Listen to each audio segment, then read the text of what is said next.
Bonjour, bienvenue à notre émission Gasoline. Une émission qui s'adresse aux passionnés d'automobile et ceux qui voudraient le devenir. Et nous commençons notre émission comme à chaque semaine avec la visite de l'exposition des Vieux Mercredis où on a un paquet de passionnés qui viennent avec leurs vieilles voitures.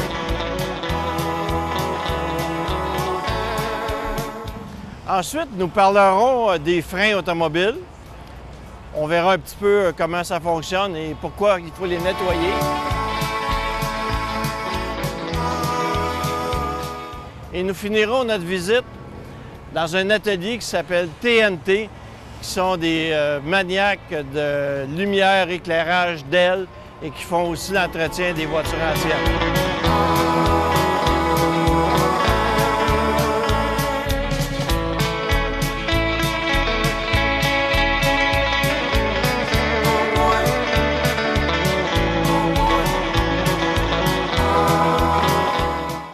Bonsoir, M. Radier. Monsieur Claude, comment ça va? Ça va très bien, merci. Bon, je suis content ce soir encore d'être au Vieux Mercredi avec vous. Sauf qu'aujourd'hui, on a eu une petite ondée, une surprise de Dame Nature. Puis, quand même, on peut voir que les gens aiment les Vieux Mercredis. Le rendez-vous est quand même là. Puis, écoutez, je pense qu'on apprécie. On n'est pas à notre première année, on est à notre 4e année. Au début, le premier soir, on avait eu 38 voitures. On était contents. Puis aujourd'hui, quand on a 38 voitures, on pense que les gens ne nous aiment pas, mais ça n'arrive plus. Là, à l'heure où on est là, on a reçu de la pluie. On est quand même environ à 80 voitures là, à l'œil. Puis c'est un événement qui avance de plus en plus. Écoutez, le téléphone sonne, c'est incroyable. On est approché par plein d'occasions spectaculaires. Comme ce soir, on a la chance d'avoir Ghostbusters, les personnages et le véhicule. C'est un cadeau du ciel. Puis le cadeau du ciel, c'est qu'on ait la santé, capable de faire ça. On est des rassembleurs. On aime voir le monde ensemble. On a un bel événement. Puis cet événement-là, génère des retombées pour Saint-Hyacinthe, bien entendu. Ça, c'est Ghostbusters. J'ai parlé même avec le maire de la ville. Je veux organiser un événement une fois. Ça va être une fois par année, mais je veux attirer des 1000 voitures à Saint-Hyacinthe. Toute la voiture spéciale. Sans vous dire plus. Ouais. D'après moi, c'est un Ford 29 Roadster Pickup. Ouais, je vous dirais. Je suis peut-être pas précis. Vous êtes proche de la réalité. C'est un Ford 1928. C'est un pick-up convertible. Les pick-up convertibles étaient déjà rares. Lui, bien entendu, vous allez observer que c'est un A30. Il n'est pas d'origine. Quand vous dites A30, je vous arrête. Là. Il y a du monde qui ne savent pas c'est quoi un A30. Un A30, c'est qu'on essaie de garder le plus les pièces d'origine. Bien entendu, on met des couleurs qui animent, parce que les vieilles voitures, il y avait des couleurs qui animaient. Lui, la conduite a été modifiée. En fait, c'est un pick-up qu'il y a en dessous de ce vieux pick-up-là. C'est un modèle, le pick-up, le donneur qu'on appelle, c'est un GM, un moteur, un S10 de Chevrolet. En dessous du capot, on a mis un moteur, un V8, un 350 avec des headers. C'est un moteur qui a un cam. C'est modifié, mais on n'a pas acheté ça pour courser. Je l'ai acheté, il était dans l'état que vous voyez là, ou presque, sauf qu'il y a eu beaucoup plus d'amour depuis que moi et mon épouse, on en est propriétaire. Ça, il vend en 28, ça doit être noir, la couleur. Oui, lui, il était noir. En 1928, il était noir, avec une ligne bleu marine dans le côté. Bien entendu, les ailes... Ça, c'était pour faire sortir avec une manivelle. Ça, c'était pour la manivelle, exactement. Pour pouvoir, quand il appelait partir à main. Ouais. Bon, ben ça, il y avait une crank, puis on pouvait démarrer. Ça, c'était pas chromé non plus dans un pick-up. Sur un auto, il y en avait, mais sur des pick-up... Les pick-up, c'était peint. C'était peint noir. Oui. Noir, le tout. l'aigle est une pièce d'origine dessus. Rares, ceux qui l'ont sont vraiment rares. Il y en a qui me disent « Hey, tu me vendrais-tu ton bouchon? » Mais mon bouchon n'est pas à vendre. Avec le modèle d'origine, là, elle était beaucoup plus étroite parce que les roues étaient à l'intérieur. Donc, lui, les ailes ont été élargies. Ce qu'on voit en avant, ce qu'on appelle la bavette qui a été rajoutée, ça n'était pas là. En fait, d'origine, l'auto était là, son roue. OK, ça a été tout élargi, éloigné du centre. Les ailes ont été rélargies de 4 pouces de chaque côté. Ouvrir les pneus. Puis en arrière, ont été élargies aussi de 4 pouces. Et puis, dans ce temps-là, le réservoir d'essence était ici. Bon, le réservoir d'essence était là. Si l'auto était d'origine, on aurait pu conserver le réservoir d'essence en avant, mais là, sauf, en fait, aussitôt qu'on touche pour être conforme aux normes du ministère des Transports, on est obligé de coordonner. Maintenant, le réservoir à essence est en arrière. Ça, Yvan, ces modèles de Ford-là, je sais qu'il y en a que il n'y avait pas de pompe à essence. On mettait de l'essence ici, l'essence allait par gravité au moteur. Sauf que si on montait une côte trop à pic, on manquait de gaz. Il fallait monter la côte de reculon. Exactement. Ça, vous avez on va regarder l'intérieur. La lunette qui a été, elle est toujours d'origine. La lunette haute, bien entendu, il n'y a pas d'essuie-glace là-dessus. Ce qu'il y avait dans le temps, il y avait un modèle à main qu'on tournait au besoin en dedans, mais avec la bordure du toit qui a été refaite, c'est plus là. Les portes, c'est des portes d'acier, c'est des portes d'origine. L'intérieur, si on se rend jusqu'à l'intérieur, vous allez constater que l'ergonomie, dans le temps, il n'y en avait pas. Les sièges sont étroits. Les gens étaient plus petits aussi. Les gens étaient plus petits. Il faut se dire que c'est un camion de service et non pas un véhicule de promenade. Parce que si vous allez dans le véhicule de promenade qui avait 2 sièges, 4 portes ou avec un rental seat, le siège était plus éloigné, donc un petit peu plus long, 2 pouces plus long. Ça fait toute une différence. Écoutez, moi j'embarque là-dedans, là, après une demi-heure, il est à vendre pas cher. C'est vraiment pas confortable. Quelqu'un qui mesure 6 pieds, les 2 jambes, chaque bord du volant. J'ai un couple d'amis, lui, il mesure 6 pieds 3. Il a essayé d'embarquer dedans, il est même pas capable, les pieds passent pas, là. Les jambes rentrent pas. Mais c'est comme je vous dis, c'est un hot rod. Ouais. Puis vous voyez, c'est vraiment simple, là. Tout est là. La sécurité est là, c'est beaucoup plus sécuritaire. Avant, il y avait des breaks, il y avait des freins avec des sabots de bois, recouvert avec une banderole de cuir dessus. Maintenant, lui... Ces modèles-là, il n'y avait pas des freins à l'huile, c'était des tiges de métal. Des tiges de... Quand on appuyait sur la pédale, c'était des tiges qui actionnaient les freins. Effectivement. Parce que Henry Ford, il ne croyait pas aux freins à l'huile. Lui, il disait ça va couler, ça va couler puis ça va manquer, tandis qu'une rod ne manquera jamais. Oui. Il était un petit peu en retard, puis ça lui a fait perdre des ventes. L'expression « les breaks à boucan » viennent de là, des pads de cuir et de bois. Parce que oui, ça fumait, ça s'enflammait. Et avec le poids que ça a, ben... Tiens, c'est le mécanique. Oui, OK. On voit qu'il n'y a pas trop d'espace, hein? Si vous voyez, là, quand je vous dis c'est un 350 avec des headers dessus, là, on a, là, regardez, mon petit doigt passe même pas. Là. On a les freins hydrauliques, bien entendu. Servo-frein. Servo-frein, fan électrique, tout est fait là, vraiment pour la sécurité de l'automobile, surtout la sécurité des passagers. Ça doit bien aller. Ça doit bien aller. Une journée de soleil, le toit baissé. Oui, puis je vous dirais que quand on enlève le toit, on a des wow, là, c'est incroyable. Écoutez, ce véhicule-là, enlever le toit dessus, là, puis tout le monde dit, ben voyons donc. C'est complètement démesuré. On s'en va avec ça, ça n'a rien à voir avec une conduite normale, même si c'est une voiture qui a été modifiée. Bien, je vous remercie beaucoup, monsieur. Ça fait plaisir, écoutez, puis... on va continuer notre visite. Je remercie Zone TV d'être au rendez-vous, de nous aider à partager un événement comme celui-là. Puis écoutez, vous êtes toujours les bienvenus. Merci. Puis pour aller un petit peu plus loin, je vous dirais que notre grande finale, qui est le 15 septembre, devrait attirer, si tout va bien, au moins 500 voitures comme l'année passée. J'espère que vous serez au rendez-vous. Encore une fois, merci. On a du fun. On a la chance d'avoir le véhicule de Ghostbuster, le film.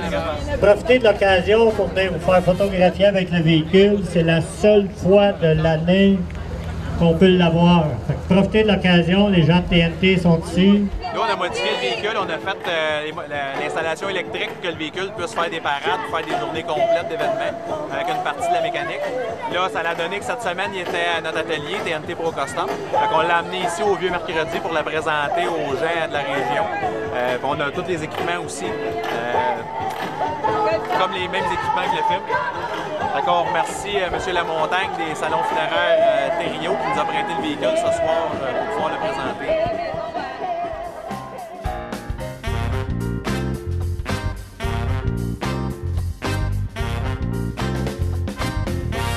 Je suis avec Denis. Bonjour Denis. Bonjour Claude. Fier propriétaire de Volkswagen. Westphalia. 73. Oui, 1973, oui. Ouais. Qu'est-ce qui t'a amené à acheter ça, Denis? Oh, on faisait de randonnée en vacances en Nouvelle-Écosse. On a vu une coupe, fait que voilà, ça sera le fun de voyager avec un campeur. Premièrement, tu sauves des motels, tu sais, là. OK. De temps en temps, tu peux sauver des repas parce que tu peux tout faire là-dedans, là. OK. Fait que, voilà, on s'est regardé ça tranquillement. Puis là, à un moment donné, hop, on a trouvé lui, fait que... Est-ce que tu avais déjà un campeur avant? Non, on faisait du camping avec une tente. Avec une tente, OK. Pour nous autres, c'était une grosse évolution, là. On va s'approcher comme ça D'accord. en y allant de reculons pour que ça Ouais. soit plus joli. Tiens. Ah! Là, on le voit. C'est la couleur citrouille, ça? Oui, c'est vraiment la couleur citrouille, oui. Est-ce que c'est Ouais. la couleur originale? Il est plus... L'original est un petit peu plus pâle, puis un petit peu plus mort, si on veut. OK, mais il y avait des belles couleurs. Oui, comme oui, ça, c'était hein? il était quand même orangé. Ouais, il était deux tons aussi, il y en avait. Ouais, bien ça, c'est sûr qu'il y a eu beaucoup de variantes, là, si on veut, là. Quand tu l'as acheté, est-ce qu'il était dans cet état-là? Oui, pas mal dans cette là. C'est juste un peu l'aménagement intérieur qu'on a refait. Extérieur, ben, ça va venir parce qu'il y a quelques petits défauts dans la peinture. Là. Là-bas, on ne le voit pas, moi, ça me fatigue. Là-dessus, Denis, tu dois avoir beaucoup de tickets de vitesse avec ça? Ah, oh, tu peux pas avoir des tickets de vitesse bien avec ça. Là. Ouais. Parce que ça, tu n'as pas le choix de suivre les vitesses, suivre pas mal la limite. Ça, tu déstresses quand tu conduis ça. Ah oui, ça, c'est Seulement quand en tu plein t'en ça. vas, t'as beau mettre l'accélérateur dans le fond. Oui, ça t'auras va juste à faire. remarquer qu'est-ce qui est affiché dans la vitre en arrière, tu vas tout comprendre. OK, on verra ça tantôt. Ça, ici, ils ont construit ça, je pense, à partir de 1968, ce modèle-là. Oui, ce modèle-là, oui, 68. Parce qu'il y en avait avant avec deux vitres séparées. C'est ça, en avant. des splits, C'est ça. qu'on appelle des types 1. Oui. Ça, c'est type 2. OK. Puis ça, ils en ont fait jusqu'à quelle année? 79. OK. Puis après ça, ils ont trouvé un modèle plus carré. Ouais, le Van Hagen, là, qui a un Ouais. petit nez un peu, là. Moi, personnellement, ça, c'est ceux que je préfère à cause de la Ouais, bulle c'est- en avant, tout ça. As-tu une chaufferette dedans? c'est pas... On peut pas appeler ça du chaufferette. Ça veut dire que c'est des moteurs qui sont refroidis à l'air. Ouais. Alors, il n'y a pas de radiateur. Non. Et puis, le système de chauffage de ça, c'est un petit peu bizarre. C'est les tuyaux d'échappement en arrière qui sont recouverts de boîtes de tôle. Et puis, l'air est soufflé, passe au-dessus des tuyaux d'échappement, se réchauffe, puis vient en avant. Et ça fait un air brûlant. Quand c'était neuf, là, on brûlait des pieds, ça faisait même craquer les pare-brises. Ensuite, quand ça rouillait, là, il disait que c'était vraiment comme le style nazi. On pouvait s'asphyxier parce que l'exhaust venait par en dedans. Les coccinelles et les camions avaient ce problème-là dans le temps, moi, de ce que je me rappelle. On va faire le tour du véhicule. J'aimerais qu'on voit un peu l'intérieur. Bien, peux-tu nous montrer peut-être Ah oui, certainement. ce côté-ci? Parce que ça, c'est le poste de pilotage.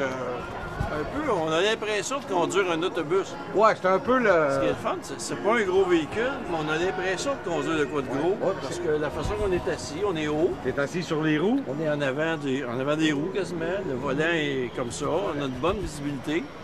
Sauf que c'est pas gros. Ça prend pas beaucoup d'espace à stationner. C'est fantastique. Ça, c'est un véhicule qui prend de la valeur chaque année, je suppose. Oui. Ouais. Quand ils sont en bon état, là... Ouais. Je suis certain que quand tu l'as acheté, puis maintenant, il doit valoir plus cher. J'espère. Je sais pas combien ça fait de temps que tu l'as. Ah, moi, ça fait pas longtemps, ça fait quand même... Ça a fait un an au mois de mars. Un an. Bon, en tout cas. Mais au moins, il a conservé sa valeur. Oui, oui, oui, ça, c'est... C'est certain. OK. On va aller voir de l'autre côté de l'intérieur du véhicule. Lui, c'est un pop-top. Hein? Ouais. Si on remarque, les camions Volkswagen avaient un modèle de base où il n'y avait pas de vitres sur les côtés. Il y avait aussi un modèle avec des vitres et des sièges. Et puis après ça, on tombait avec l'édition Westphalia. Westphalia voulait dire que c'était un campeur. Il y avait deux modèles. Il y avait un Westphalia avec un toit fermé, où il y avait à l'intérieur un lit, un évier, je pense qu'il y avait pas un petit frigidaire. Puis lui, c'est le Westphalia Pop-Top, où vraiment on peut marcher à l'intérieur. Ouais. À ce moment-là, on peut avoir une soirée de danse, être 7-8 à l'intérieur à danser. C'est merveilleux. On va faire le tour, on va aller voir de l'autre côté. Il faut aimer vivre à l'extérieur avec ça. Oh, les petites lumières pour l'hiver. Oui. Ça, c'est standard. Hein? Oui, ça c'est standard. Ça ici, bien. Ouais, ce qui est vraiment le fun avec ça, c'est qu'on a une petite table à l'intérieur qui peut se plier. On a le sofa qui devient un lit. Ah, ça, je pense qu'en haut, c'est-tu une espèce de... Oui, hamac? lui c'est un hamac. Un hamac, puis on peut coucher deux enfants. D'après moi, juste un. Un enfant. Ou deux très jeunes, là, mais. Ouais. Mais surtout, le but, c'est de pouvoir être debout à l'intérieur. C'est en plein ça. Mais lorsqu'on a ça, souvent, on va vivre à l'extérieur, on va se faire à manger ici. C'est en plein Là, ça. on voit qu'il y a la Mamawana qui traîne là sur le bord. Ça va avec le véhicule. C'est parfait.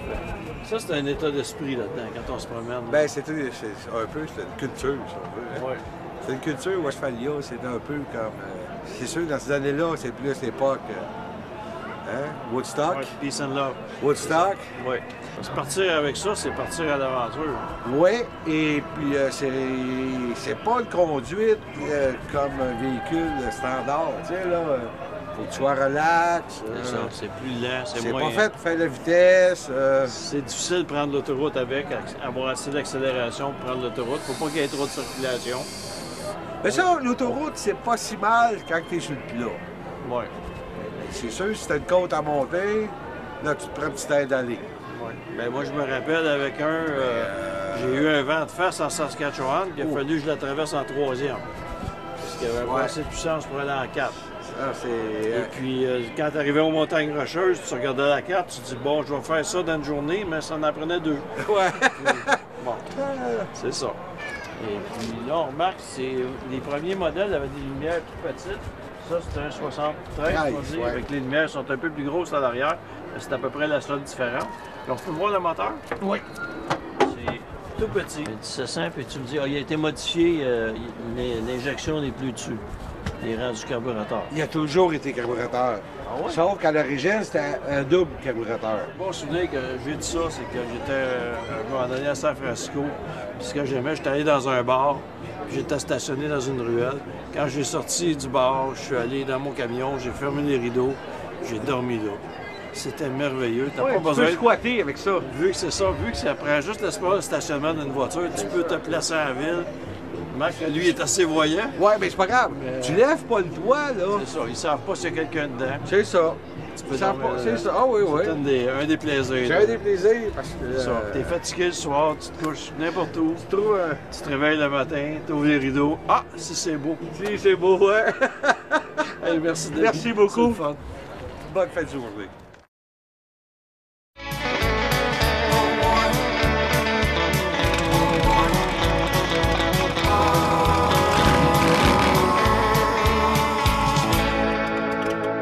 Bonjour, je vais vous donner un petit truc en passant. Les voitures modernes, souvent, ont les phares en plastique. De plus en plus, les autos sont en plastique. Et ces phares-là, après quelques années, ont tendance à jaunir, ce qui fait que le soir, ça éclaire beaucoup moins bien. Et puis, c'est pas joli non plus. Vous pouvez prendre ce qu'on appelle en anglais du compound, de la pâte à polir, avec une guenille ou un Scott Towel. Et je vais vous montrer ce que ça donne comme effet. On en met sur notre guenille ou notre Scott Towel. Hop! Et on frotte. Que le phare va changer de couleur. Il est déjà moins jaune. Si on utilisait du Windex, ça ne ferait pas le même effet parce qu'ici, il y a une espèce de grain qui permet de polir le phare. J'ai entendu dire qu'il y en a qui essayent avec de la pâte à dents. Et ça, je ne l'ai pas essayé. Essayez-le, ça ne coûte pas trop cher, mais je ne garantis pas les résultats. C'était mon petit conseil de la semaine. Et puis, si vous voulez mieux voir le soir, Je vous conseille d'avoir des phares propres et bien clairs.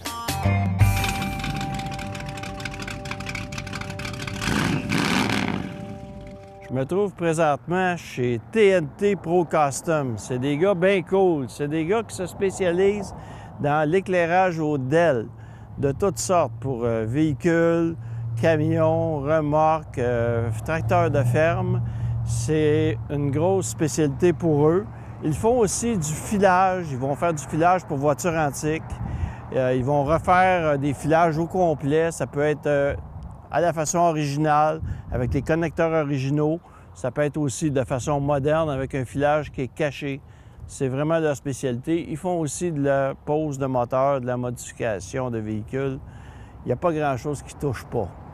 Je vais vous montrer le genre de filage qu'ils font ici sur une Camaro des années 72-73. Je n'ai pas l'année exacte. Bon, on va regarder ça de près. Souvent, les voitures, les filages sont un peu rafistolés avec le temps. Le filage sèche, craque, brise. Ici, on voit que le filage a été refait. Et puis, on ne voit pas le filage, c'est ce qu'il faut. Il a été placé dans des, on appelle ça en anglais des looms, des protecteurs de plastique. Et ça, c'est tout le filage du véhicule. Fait que c'est refait au complet, tout pour l'éclairage, pour le klaxon, pour les accessoires. C'est une de leurs spécialités. Je suis avec Éric et André de TNT Pro Custom à Saint-Hyacinthe, qui sont une belle petite shop spécialisée dans l'éclairage d'ailes. On a beaucoup d'éclairage qui se fait pour les voitures anciennes où on peut vraiment améliorer. On sait que les voitures d'époque avaient un éclairage quasiment à chandelle. Alors, il y a une solution, c'est l'éclairage aux DEL. Et puis ici, la spécialité, c'est l'éclairage, mais il y a aussi une grosse spécialité sur les systèmes électriques, le filage des véhicules. Vous faites des troubles aussi, je sais pas. On fait de la réparation. Tu peux nous en parler un peu? On fait de la réparation qui n'est pas nécessairement les problèmes de concessionnaire, mais des problèmes du rajout de lumière ou des équipements qui ne sont pas d'origine, qui ont été rajoutés par d'autres manufacturiers ou des fois par l'usure du temps. Dans les anciennes voitures, bien, on fait de la restauration parce que souvent le temps a fait son effet, ses fils. Il y a beaucoup de dommages dus à ça. On a des souris aussi qui ont coupé des fils. On voit toutes sortes de choses. Des fois, ils ont pris plusieurs véhicules pour en refaire un parce qu'à vu l'état de certaines voitures qui sont rares. Fait que là, nous, notre travail, ça va être soit de la restaurer à l'origine comme le véhicule était bâti, selon la demande du client, ou sinon on va le rebâtir aujourd'hui avec des nouveaux matériaux, des nouvelles façons de faire pour que ce soit plus efficace, plus pratique aussi pour les nouveaux clients qui vont l'utiliser. OK. Et toi, André, ta spécialité là-dedans, qu'est-ce que c'est? La spécialité, c'est dans les fonds, c'est de faire un estimé au client, dire bon, OK, j'ai un projet, je veux m'acheter une voiture, je ne sais pas dans quelle direction, quel véhicule, on peut le diriger, dire dans ces années-là, dans ces modèles-là, ça vaut de la valeur. On se déplace chez le client pour aller voir l'auto, voir si qu'est-ce qu'il y a à faire dessus, autant côté électrique, moteur, transmission, esthétique, pour fixer un budget au client, dire bon, OK, il y a X montant à mettre sur le véhicule. Ce que tu me dis, c'est que tu es un consultant à l'achat d'un véhicule ancien. Fait que c'est, avant de dépenser des dizaines, des vingtaines de milliers de dollars sur un vieux véhicule, je pense que des fois, ça vaut la peine d'aller chercher des conseils de la bonne personne. Parce que souvent, une vieille voiture ou un vieux pick-up, c'est un coup de cœur. Fait que, esthétiquement, parfait, mais quand on rouvre le haut, on commence à fouiller le haut, là, on peut faire vraiment le saut. Là. Comme Éric disait des fois, que on peut prendre plusieurs véhicules pour en faire un qui est parfait. Là. Oui, bien, j'ai vu l'année passée un gars qui s'est acheté un beau Chevrolet 55. Il en était tout fier. Il dit, j'ai un beau 55 2 portes. Puis quand je l'ai regardé, j'ai dit, ben regarde, c'est un 4 portes, mais il a été soudé. Et tu ne l'as pas vu. Puis ça enlève beaucoup de valeur à la voiture. Je ne sais pas si la personne a payé pour un 2 portes, mais dans le fond, c'est un 4 portes. Alors, ça prend souvent l'avis d'un expert pour c'est voir ça ces choses-là. Qui est là que notre force, que c'est à deux, on voit des choses que monsieur tout le monde connaît pas ce domaine-là, on va le voir tout de suite. On a le plus bel exemple ici, c'était Corvette-là.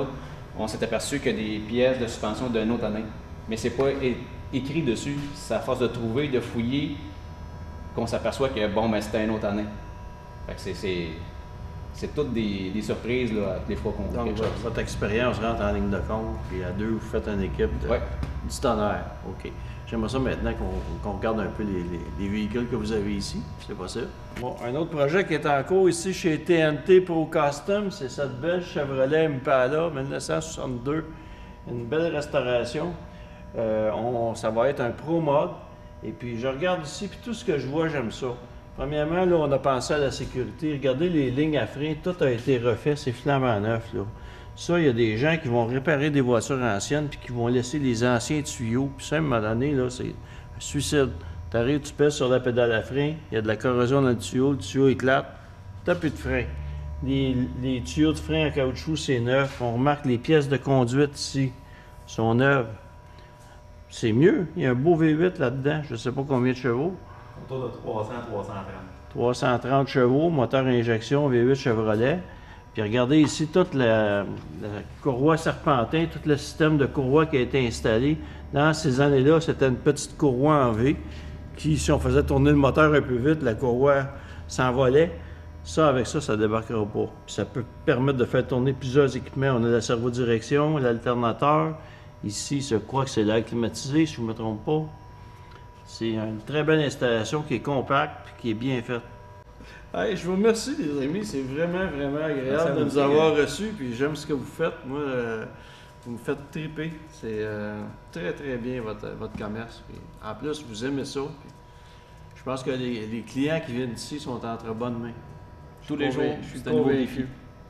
Merci beaucoup, On essaie d'aller chercher le mieux pour chaque client, puis on s'adapte à chaque besoin. J'en doute pas. Merci beaucoup. Merci.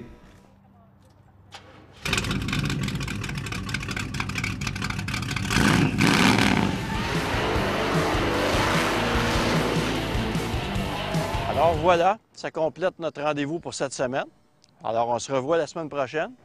Puis je vous promets des découvertes et encore des rencontres avec des passionnés de gasoline. En attendant, bonne route!